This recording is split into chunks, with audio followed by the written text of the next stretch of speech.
Praise the lord. యేసునామమే జయము. మన రక్షకుడు మన విమోచకుడైన యేసుక్రీస్తు అతి పరిశుద్ధ నామములో అందరికీ వందనాలు. చిన్న ప్రార్థన ద్వారా ఉదయకాల వాగ్దానం చేసుకుందాము.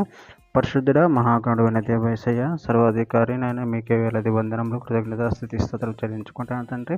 నేను ఉదయకాలం ప్రభు వాక్య భాగం ధ్యానిస్తుండగా వాక్య భాగం మాకు అర్థమవుట్లు సహాయం చేసి మీ కృపలో బలపరిచి మీకు మాదిరిగా మమ్మల్ని నడిపించమని ఈ చిన్న ప్రార్థన ప్రభు యేసుక్రీస్తు అతి పరిశుద్ధ నామములో అడిగి వేడుకుంటున్నాను తండ్రి. Amen amen.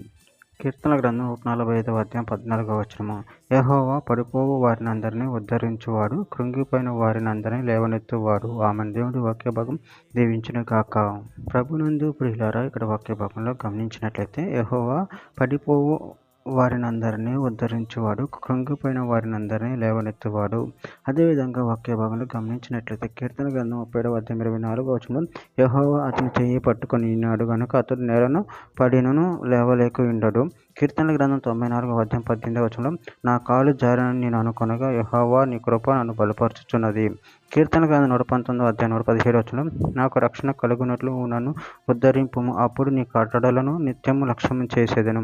కీర్తన గ్రంథం 42వ అధ్యాయం 5వ వచనం నా ప్రాణమా నువ్వు ఎలా కృంగి ఉన్నావు, నాలో నువ్వు ఎలా తొందరపడుచున్నావు, దేవుని యందు నిరీక్షణ ఉంచుము, ఆయనే నా రక్షణకర్త అని నా దేవుడని చెప్పుకొనొచ్చు, ఇంకను నేను ఆయనను స్తుతించెదను. కీర్తన గ్రంథం 146వ అధ్యాయం 8వ వచనం యెహోవా గుడ్డివారి కన్నులు తెరవజేయువాడు, యెహోవా కృంగిన వారిని లేవనెత్తువాడు, యెహోవా నీతిమంతులను ప్రేమించువాడు. యోబు గ్రంథం 4వ అధ్యాయం 4వ వచనం నీ మాటలు త్రొట్టిల్లు వానిని అద్దుకొని ఉండెను, కృంగిపోయిన మోకాలు గల వానిని నువ్వు బలపరిచితివి. కీర్తన గ్రంథం 37వ అధ్యాయం 17వ వచనం భక్తిహీనుల బాహులు విరవబడును, నీతిమంతులకు యెహోవాయే సంరక్షకుడు.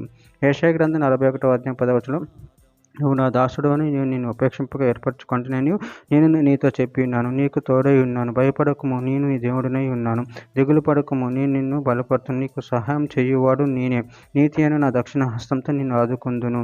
ఇర్మీయా గ్రంథం 31వ అధ్యాయం 3వ వచనం చాలా కాలం కిందట యెహోవా నాకు ప్రత్యక్షమై ఇట్లను శాశ్వతమైన ప్రేమతో నిన్ను ప్రేమించుచున్నాను గనుక ఎడవక నీ ఎడల కృప చూపుదును. చివరిగా ఒక మాట, పేతురు రాసిన మొదటి పత్రిక 5వ అధ్యాయం 7వ వచనం ఆయన మిమ్మల్ని గూర్చి చింతించుచున్నాడు గనుక మీ చింత యావత్తు ఆయన మీద వేయుడి. ఆమె. దేవుడి వాక్య భాగం దీవించుగాక. చిన్న ప్రార్థన చేసుకుందాము. పరిశుద్ధుడ మహాగణుడైన దేవ యేసయ్య నాయన, మీరు ఇచ్చిన వాగ్దానాన్ని బట్టి ప్రభావ కృతజ్ఞతలు చెల్లించుకుంటాను తండ్రి. పడిపోవు వారిని ఉద్ధరించేవారు ప్రభావ, కృంగిపోయిన వారందరినీ లేవనెత్తి దేవుడు మీరే ఉన్నారు ప్రభావ. నాయన మీ ప్రేమలో కృపను మమ్మల్ని బలపరిచి స్థిరపరిచి మీకు మాదిరిగా మమ్మల్ని నడిపించి మీ చిత్తాను మా జీవితంలో జరిగించమని చిన్న ప్రార్థన ప్రభు యేసుక్రీస్తు పరిశుద్ధ నామములో అడిగి వేడుకుంటున్నాను తండ్రి. Amen amen amen.